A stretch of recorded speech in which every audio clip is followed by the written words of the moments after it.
Hello दोस्तों, स्वागत है आपका आपके अपने channel it's time to horror में। दोस्तों, आज की हमारी कहानी है एक चुड़ैल की। गगन, जो कि एक कंपनी में काम करता था, 1 साल से वह अपनी फैमिली से मिलने नहीं गया था। अब उसने 15 दिन की छुट्टी पास करवाकर अपनी फैमिली से मिलने का मन बनाया। उसके घर में उसके मम्मी पापा और एक बहन थी। बहन की रिश्ते की बात भी इसी बीच में ही होनी थी। उसने सोचा दोनों काम साथ हो जाएंगे, घर वालों से मिलना भी और बहन के रिश्ते की बात भी। अब गगन अपनी कार लेकर निकल पड़ा अपने घर की तरफ। उसका घर उसके अपार्टमेंट से 400 किलोमीटर दूर था। उसने जाते वक्त सीधा हाईवे पकड़ लिया। चलते चलते रात होने को आई। आगे जाकर उसने देखा हाईवे पर बहुत ज़्यादा भीड़ है। आगे कंस्ट्रक्शन का काम चलने के कारण हाईवे 1 वे कर दिया गया था। उसने गाड़ी को पीछे की तरफ किया तथा मैप ऑन करके दूसरा रास्ता देखा। दूसरा रास्ता सर्विस रोड की तरफ जाता था। वहाँ पर कोई भी वाहन नहीं चल रहा था। गगन ने उसी रास्ते की तरफ जाने का निर्णय कर लिया। अब उसकी गाड़ी बहुत आगे जंगल की तरफ जा रही थी। तभी उसे शादी के जोड़े में एक औरत लिफ्ट मांगते हुए दिखाई दी। गगन ने उसकी तरफ देखा और गाड़ी बिना रोके आगे की तरफ निकल पड़ा। थोड़ी देर आगे जाकर वही खूबसूरत औरत फिर से गगन से लाल शादी के जोड़े में लिफ्ट मांगती हुई दिखाई दी। अब भी गगन गाड़ी बिना रोके आगे की तरफ चलता रहा। थोड़ी देर आगे फिर वही औरत उसको दिखाई दी।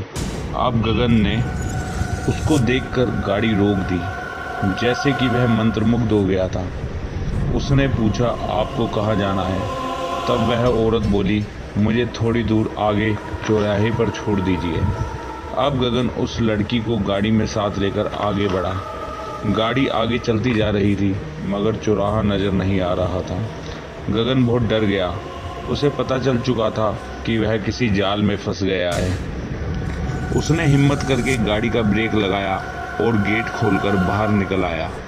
जैसे ही गगन गाड़ी से बाहर की तरफ निकला, गाड़ी में कोई भी नहीं था। इसे देखकर गगन की हालत खराब हो गई। अब वह वहां से गाड़ी छोड़कर ही भागने लगा। बचाओ बचाओ की आवाज़ लगाने लगा। थोड़ी देर में उसे महसूस हुआ कि कोई उसका पीछा कर रहा है और जोरदार हंसने की आवाज़ उसे अपने पीछे से आने लगी। थोड़ी आगे उसने उसी औरत को पेड़ के ऊपर खड़ा देखा। वह वहां से ऐसे उतर रही थी जैसे कोई पैदल चल रहा हो।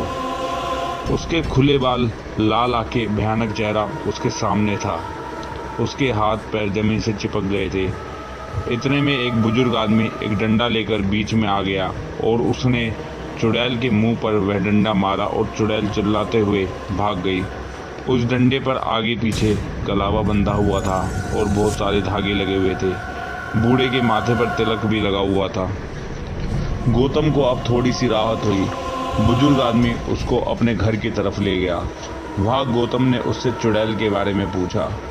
तब उसने बताया, एक बार एक टैक्सी ड्राइवर किसी दुल्हन को गलत रास्ते पर ले आया।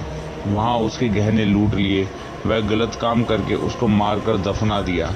तब से यह औरत हर इंसान को मार देती है। उस बुजुर्ग ने बताया, मेरे बेटे को भी इस चुड़ैल ने मार दिया, इसलिए वह वहां आने वाले हर युवक की रक्षा करता है। सुबह उठकर गौतम ने अपनी गाड़ी ली और बुजुर्ग से एक ताबीज लेकर घर की तरफ निकल पड़ा। दोस्तों, हमारी कहानी में बस आज इतना ही। अगर आपके पास कोई कहानी हो तो हमें ईमेल पर ज़रूर भेजें। हम आपकी कहानी को अपने चैनल पर ज़रूर लाएंगे। हमारे चैनल को लाइक व सब्सक्राइब करें। हमारी अगली कहानी मयंक की होगी, जिसको उसके दोस्त के रूप में छलावा दिखाई दी।